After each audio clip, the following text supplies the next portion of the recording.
Assalamualaikum warahmatullahi wabarakatuh. Bertemu lagi dengan saya Najmuddin di channel saya Naj TV. Kali ini saya akan menjelaskan tentang komponen utama mesin bensin. Ada apa aja sih di dalam komponen utama mesin bensin? Mari kita belajar bersama-sama. Yang pertama ada yang namanya pengertian komponen mesin bensin.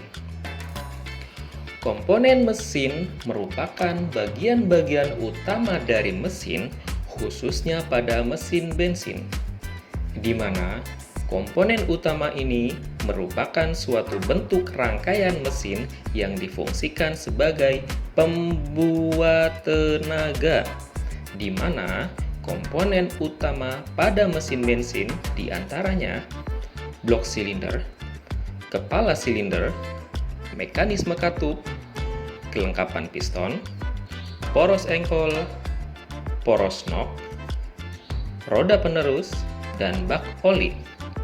Jadi, pada intinya adalah komponen mesin bensin itu merupakan rangkaian suatu mesin yang difungsikan sebagai pembuat tenaga. Saya ulangi, komponen mesin bensin adalah suatu rangkaian yang difungsikan sebagai pembuat tenaga, di mana tenaga ini dihasilkan oleh adanya pembakaran di dalam ruang silinder. Kemudian pembakaran ini itu akan dimanfaatkan untuk memutar poros engkol dan kemudian akan diteruskan ke dalam roda. Lalu, ada apa aja sih komponen utama pada mesin bensin?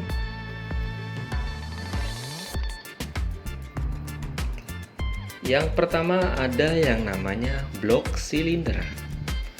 Blok silinder berfungsi sebagai tempat terjadinya proses pembakaran. Selain itu juga sebagai tempat bekerja komponen-komponen lain seperti piston dan poros engkol. Nah, jadi di dalam blok silinder inilah tempat terjadinya proses pembakaran, di mana nanti piston itu melakukan langkah pembakaran di dalam blok silinder ini. Baik, next. Yang kedua ada yang namanya kepala silinder. Kepala silinder berfungsi untuk membentuk ruang bakar atau ruang bakar tambahan. Kepala silinder digunakan untuk menempatkan kelengkapan mekanik katup, saluran pemasukan, dan saluran pembuangan. Jadi, kepala silinder ini berfungsi untuk membentuk ruang bakar. Jadi, blok silinder itu ditutupi oleh kepala silinder dan juga sebagai tempat dudukan kelengkapan mekanik katup, kemudian saluran pemasukan dan saluran pembuangan. Kemudian ada juga busi tempatnya di sini. Untuk komponen yang ketiga yaitu mekanisme katup. Mekanisme katup berfungsi untuk membuka dan menutup ruang bakar sesuai proses yang terjadi di dalam silinder. Metode penggerak mekanik katup menggunakan timing gear, timing chain, atau timing belt. Nah, pada gambar ini yaitu menggunakan metode penggerak timing belt, di mana camshaft ini digerakkan oleh adanya timing belt. Timing belt itu adalah sabuk. Dan di sini yang dimaksud dengan untuk membuka dan menutup ruang bakar sesuai proses yang terjadi dalam silinder adalah dalam melakukan pembakaran. Sebelumnya itu ada beberapa langkah yang harus dilalui, yaitu langkah hisap, kemudian langkah kompresi. Nah, pada saat langkah hisap, katup in itu terbuka, sedangkan katup X akan tertutup. Begitu sebaliknya.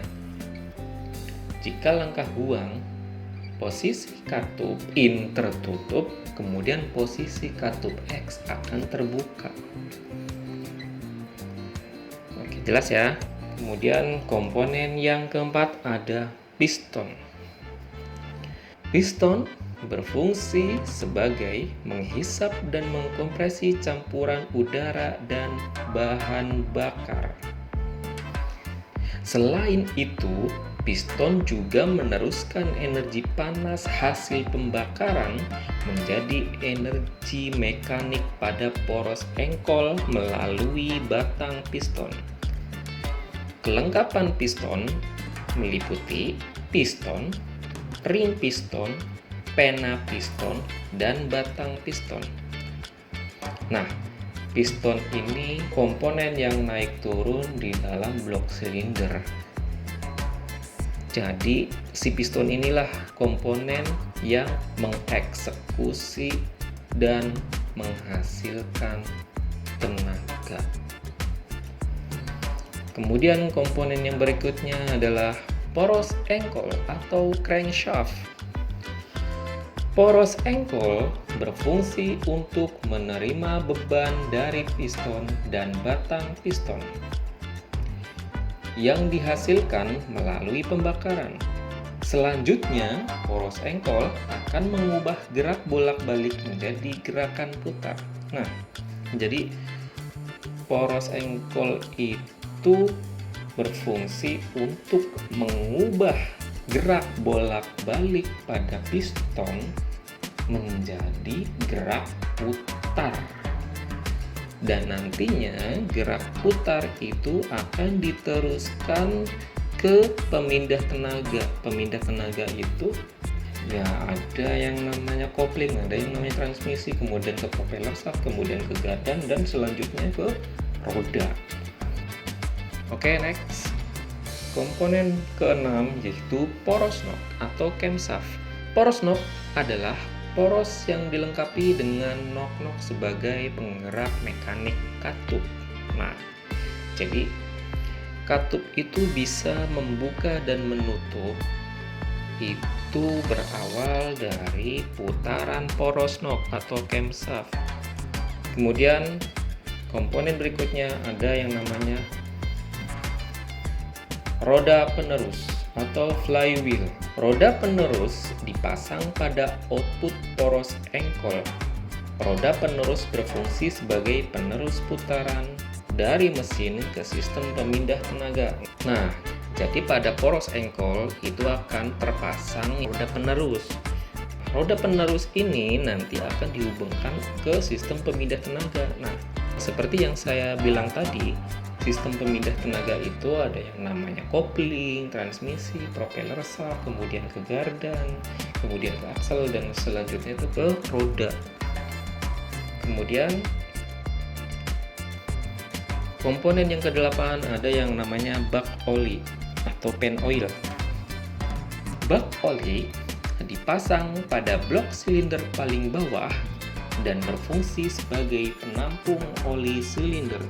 Nah, jadi bak oli ini sebagai penampung oli.